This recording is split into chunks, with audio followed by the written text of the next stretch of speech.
I really do. It is work. It's a part of the business now. I enjoy it the majority of the time. I think it's great. I think I noticed it most the first season of Teen Wolf. It was the first year, and I can remember seeing Colton.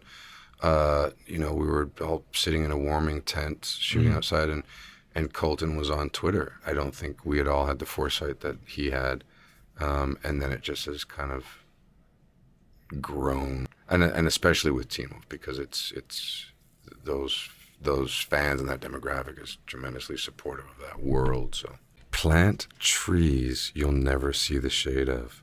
Wow.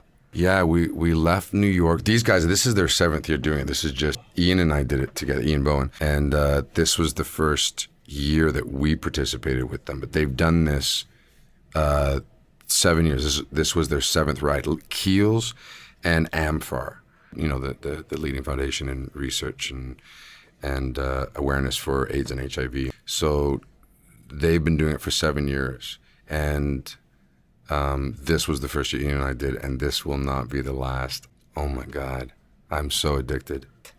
And honestly, it wasn't, it was incredible experience being on the motorcycles, riding to parts of, the United States that I've never been to and don't know that I would have gone had I not been on this ride. But on top of that, and almost the complete icing on it all was what the cause was, and listening to, because we would have all these events, we'd stop at these Keel stores along the way, and so hearing Kevin Frost, who's the president of AMFAR, and Chris Elgato, who's the president of Keels, hearing them both speak, and they would basically give roughly the same a speech at each event. It never got tiresome. It was always so unbelievably heartfelt, and the statistics and the issues that were being discussed, it blew me away. And it really made me realize that as far as we've come, this is still a disease that is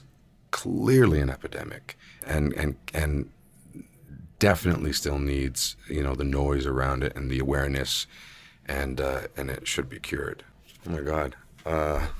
I can't not,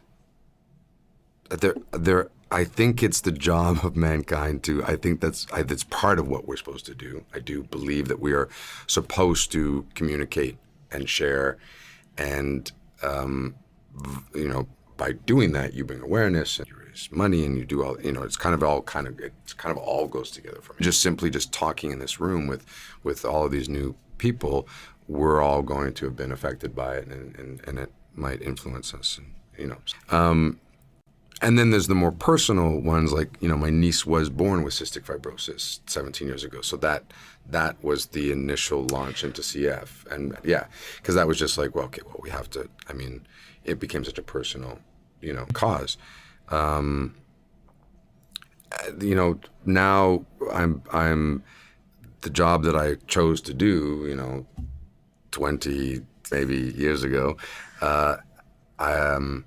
has now afforded me, a platform, and I think that's our responsibility as well, to then now take this and, my dream for my social media is to have it in the millions. I could care less if I get recognized at a Starbucks. That's never been my driving force when I, being an actor. Could care fucking less. I would prefer not to be recognized. That would be my preference, but I understand that goes with the job. But now with this new, with social media and all of that, my dream is to get it into the millions so that, when there is something that we want to raise, whether it be awareness or money, that we can do that at the, within seconds. I've seen friends with those platforms, with that size, and, I watched one friend just sort of reach out to his millions and say, hey, listen, here's the thing, and this is a big thing right now. This is important. We need to raise this amount of money, $17,000. That's not a lot of money. If every single one of my followers did 15 cents or whatever it was, within 7 days they had raised like 47,000. And that to me is, I love that. And it isn't just the money, it's the awareness. It's the, on this ride, there was a waitress at one of the restaurants, and she came up and started talking, and her initial because we certain days we're wearing the Keels, t-shirts, and so she started talking to myself and one of the guys that works for Keels about AIDS and HIV awareness, and she's in her early 20s, and how she would just been talking about it with her friends the other day, and kind of going like, I don't think this thing's gone away yet. Like, I think it's still pretty prevalent. And so we ended up having this amazing conversation in the middle of a restaurant with this lovely girl who was a waitress there. And at the end of it, she went, by the way, I'm a big fan of the show, and I think that's great. I love that the conversation was about this issue. And it was amazing that she was, and wonderful that she's a fan, but that's having them as followers, on the social media. They're being reached when we're talking, and then they go and talk to their friends, and they talk to two friends, and so on like that. What was that shampoo commercial? Do you remember that years ago? It might have been a Canadian thing. It's so amazing, and then they told two friends, and then they told two friends. I have been lucky that it hasn't happened to a severe degree. There was someone who flew from her country to mine because she thought she had a meeting with me to discuss a project. Because we have to, as actors, believe a scenario and what we are in so wholeheartedly that it's, sometimes I'm sure you must feel like you're on a crazy train as well, right? Those people believe wholeheartedly that she had a meeting with me, about a project because of something I must have said at some point that led her to believe that. But she believed it so truly that she booked a plane ticket. And, I think the fascinating thing, if we were to do some sort of large scale study, is most people relate to those stories, as crazy as they may be, but on some level, because there's really only a handful of core emotions that we feel as human beings. They manifest themselves differently in different ways, but I think everyone relates to them. I think that's why people rooted for a serial killer called Dexter. Everybody related and loved this man that he created. Truthful, authentic human being that people were like, whether they want to admit it or not, there's something there. And I'm not talking about killing people, but that's, his need for love, the struggle, those are all things that human beings go, I know that. That's why they love watching it. That's why we love going to movies and television. A lot of things. There's always a lot of chatter going on in my head. Once I read it and start working on it, I will always look for that thing that I do connect with that isn't, necessarily in the breakdown, but that what is at the core, that one thing that I can relate to, because I tend to, in my career, I've played the heroin addicts and killers and not good people. So I always connect to the thing that I can understand. And then everything else then becomes that sort of, I call it the smart actor work, just coloring it with technical stuff, yeah. But at the core I go, okay, so this I understand. And there are definitely auditions in my career that I just read and I do exactly what is on the page there. I understand that, and some of it is so brilliantly written. Of course, you know. But there are other times as well that art is a collaboration, especially what we do. So, there's someone that has written it. There's someone that has that's going to direct it. There's all these people involved, and the majority of the time I try to say this is my sort of addition to the collaboration. It's going to be this is what I read. This is my interpretation. And plenty of times I've had casting directors go, okay, oh wow, I see where you're going with this. That's not what they're looking for. That's not right. But wow, that was a great fucking choice. And I'm totally fine with that. I have no problem with that. None whatsoever. Because that's art. And listen, if they love the look and they love everything else, then they're still going to book me and they're going to go, listen, let's do it like this because this is what we want. Then I'll make that choice then. Yes, a lot of the,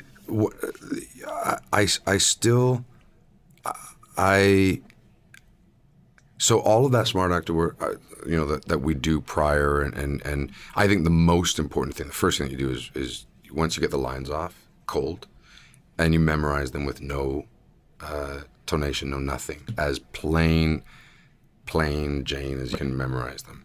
like with nothing, like so monotone.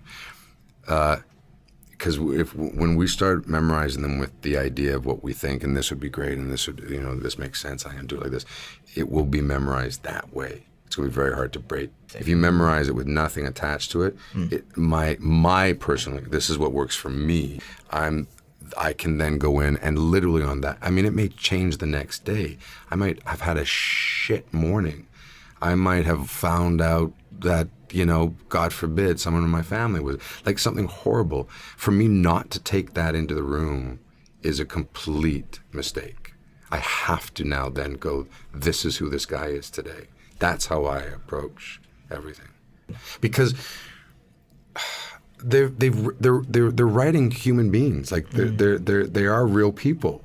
So, I could very well have had horrible news coming here, and yet I'm going to be pleasant because this is what we have to do right now for the next hour. But in the back of my head, I know that when I'm done out of this, I have to go deal with this mess that just fucking happened. Nothing did. So, but we still have to do that. So I'm still gonna smile and laugh and be light, but inside I could at the drop of a dime start fucking whatever it is. So I think we have to bring that into the room as well. You still are doing the person, the human being. You have to acknowledge where you're at though on that day. And the amazing thing is it might just be like it might just be the way one word is delivered. I remember I did a movie with Lou Gossett Jr. and it was right after my mother had passed away, about 2 months after my mom had died. And I came home from being with her and sort of called my agent, was like, I'm like broke, I'd been with her for 6 months. I was like, I need to work. So I booked these 2 movies, and one was with Lou Gossett Jr. and the other one was a bit of a hassle, but the one with Lou, they were so wonderful and gracious. And there was this one scene, and my hands are tied behind my back, and this guy's like, it's a perfect example of what we're talking about. This guy is a rapist and a killer. He's just a bad fucking guy. His name's Spider. He's in jail. He's a douchebag. And I never view any of the characters that way when I'm doing them. They're all just regular guys to me. I don't have any judgment on them when I'm doing them. I only refer to them that way once it's done and finished.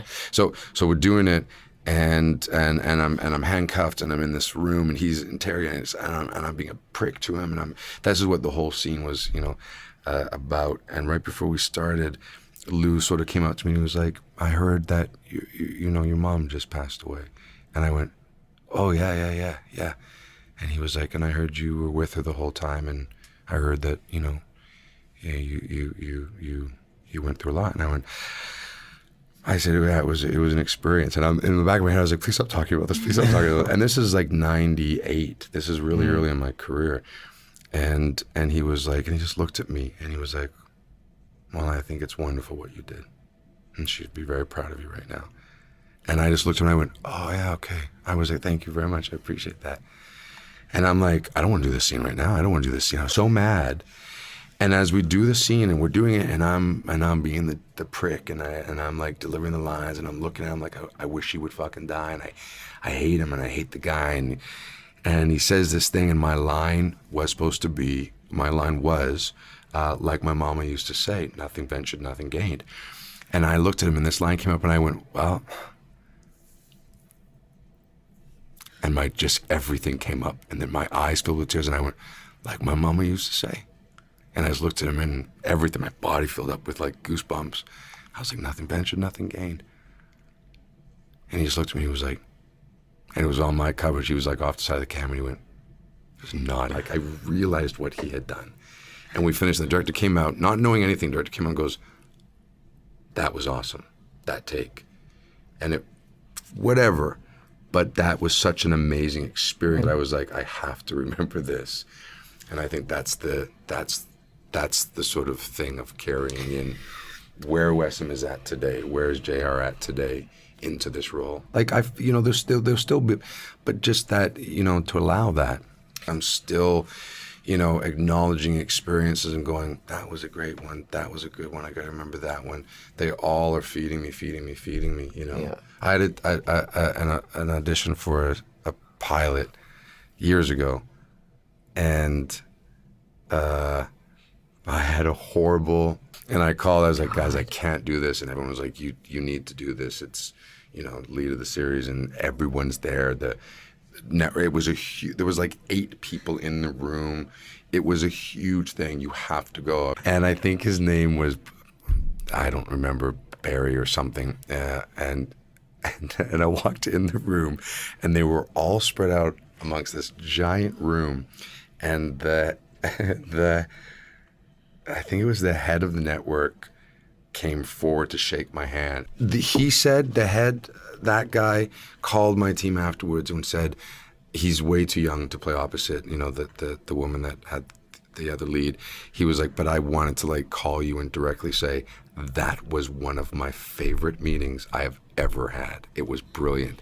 And that again made me, I was thrilled. When things go well, we love it when things line up for us. You know how we say that everything happens for a reason, and we say it when it's good things are happening.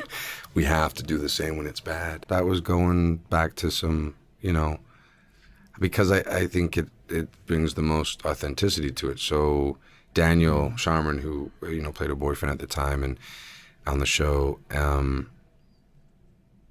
we had sort of discussed things and went further into what that relationship was for the characters and what my daughter meant to me. And the more I got sort of down there, then I start to sort of find the connection, obviously, what my mother meant to me and my father. And so it's not just the sense of losing somebody. And so, yeah, that's, some people say that don't, there are actors that don't want to do that and just want to, make believe, and that works wonderful for some people. For me, it's, if I've already had these experiences, then why would I?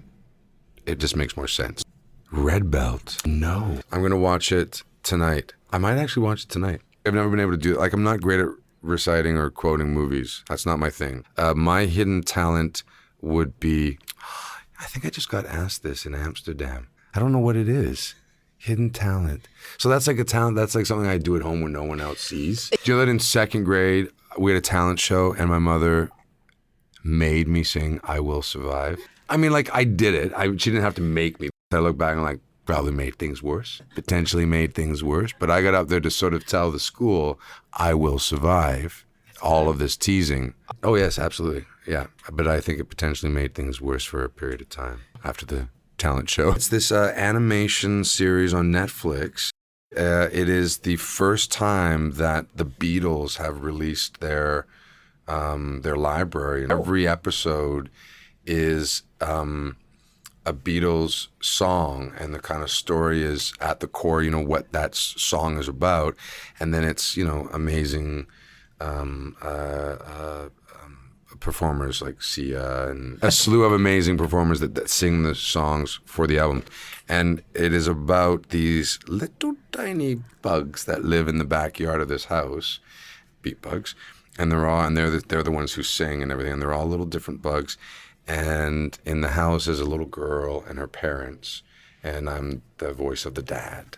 And I was so excited. I rewatched Wall-E. I was like, because I was like, the size I've never done. A big, huge, large man.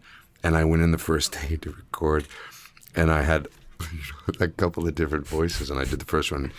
And Josh, our director, was like, no, JR, just do your regular voice. And I was like, oh, okay, right. JR, we just want like your regular voice. And I went, right, so just like this voice, just that voice. And I went, just like this? And I go, yeah. And I went, yeah, but did you guys see the picture of the guy? He's huge. And they're like, yeah, we just want your voice. And I was like, oh, I was so bummed. It's just this. It was like, I just made him very round and kind of, and I just made him. I think maybe in hindsight, he might have sounded like he had some brain damage. Such a pleasure. I'm so excited I came. Amazing. It really does. Trust that you will get the jobs you're meant to get. So just go in and, have fun. I was originally auditioned for, God, I forget the guy's name now, but another character. I was auditioned for Kodesh originally. And I believe Rick sort of looked at the tapes and said, no, I think that's our good guy. I think he should be Marty. And it was being directed by a fellow that I had just previously worked with and played a kind of evil character, so I think that's how he was seeing me. But Rick, I believe it was Rick's suggestion to cast as Marty, so yeah. You know, I never, ever expected, you know, any of this and the longevity of it to it's just, it's pretty amazing. And still to this day, you know, when I have other projects come out, it seems to be Stargate is the thing that I'm most recognized for, and people most still all this time afterwards. And it was a blast. I've made friends that, you know, are still in my life today, and it just overall on and off in the industry and outside of the industry is a great experience. Yeah, all the days on set have to they kind of stick out in my mind. But I think when we went to hell, that episode, what was it? That's right, Jeleno's Memories. I think those two were among my favorites, you know, because we went on the spaceship and you know, jettisoned down to the planet, and I wasn't in the Tok'ra outfit. I much preferred to be in the SG outfit. Yeah, you know, it definitely had a. I mean, you know, specifically speaking about the costume, I was never comfortable in that tripe and that outfit, and so, you know, just being out of it was more comfortable, and the feeling of, you know, all kind of sitting around, and it did have a bit of a different feeling. You know, I never really thought of it, but it did. I don't know if I felt more like a part of the team, but it was definitely fun. And to come back and do Ripple Effects was a highlight as well. Again, be, you know, in the SG outfit. Yeah, yeah. Well, Peter called me beforehand to sort of give me a heads up that this is what was happening. And you know, again, at that time, I didn't know that there was any kind of following. I didn't really know that Marty was even a character that was sort of sticking out to the fans. So I wasn't surprised. I just was like, okay, you know, it's fun, and so be it, and I die eventually, and this is the episode to do it. And so, and I loved the way it was, you know, it was beautifully, you know, there was this, you know, real sort of respect at the end in the way that it was shot. Peter did such a nice job, and you know, everybody having to kind of try to take a shot at me, and it finally being a man of very sort of meaningful and significant and sad, and then that beautiful kind of, you know, you know, camera shot and looking at everybody standing around. It was nice. It was real nice. Sad, but you know, it was still nice to do. If it can be nice to do a death scene. You know, again, I was sort of expecting it. You know, I wasn't expecting this to go on or to have this kind of an interest like that we found out after he died, and then it sort of, you know, came to the head about you know, there being this sort of following after him. The question has come up since, what would I have done if I'd stayed on longer, and what did I miss? And, you know, and looking back now, sure, I would have loved to have developed the relationship between Martouf and Lantash. You know, the relationship between Sam's a given. That would have been definitely a fun one to delve into. But I think that relationship between Marty and Lantash would have been a fun one to kind of get into, the headspace and the real sort of difference of personalities between those two. Yeah, I was off in Montreal shooting a movie called The Favorite Game, and it was like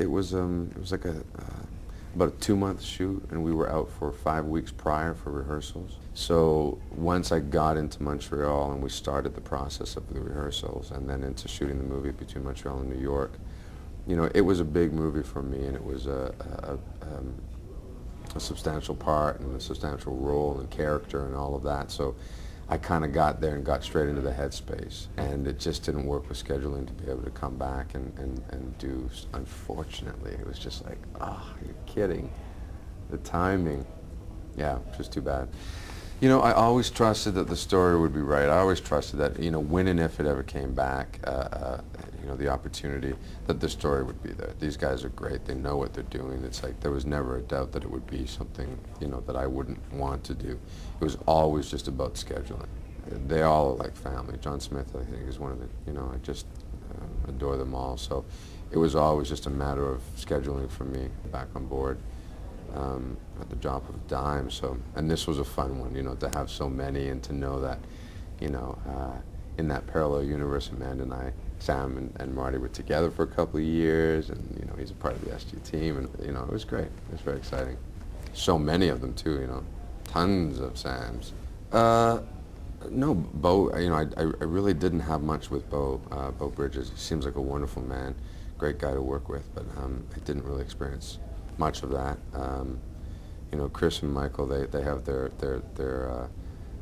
sort of their presence. It's well established, and so you can't really kind of and they're both friends of mine off of the show as well. So it was nice. It was fun. I miss Taro, obviously. And she was, what am I saying? Of course, but not, in that sort of capacity of Dr. Fraser. And she was Dr. Fraser, obviously, but not in that capacity of like the old cast. You know what I mean? Yeah, it was. It didn't have that different of a vibe. Peter was directing it as well, so it was kind of just like slip right back into it. Yeah, that was an easy one right off the bat. As soon as we met, in that first episode, we just clicked, and I had just gone through the rather sort of big loss in my life, and she was willing to sort of share that with me and off the set, which then just transferred beautifully, behind, in front of the camera. So there was just an immediate kind of click between us, and it was, yeah, and the rest just kind of, you know what I mean? It just happens every once in a while.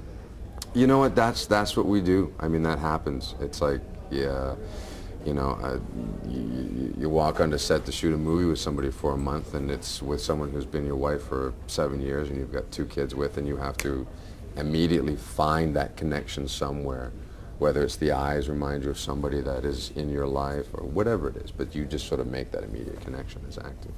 Yeah, and sometimes it comes easier than other times. I know. Not off of set, though. No.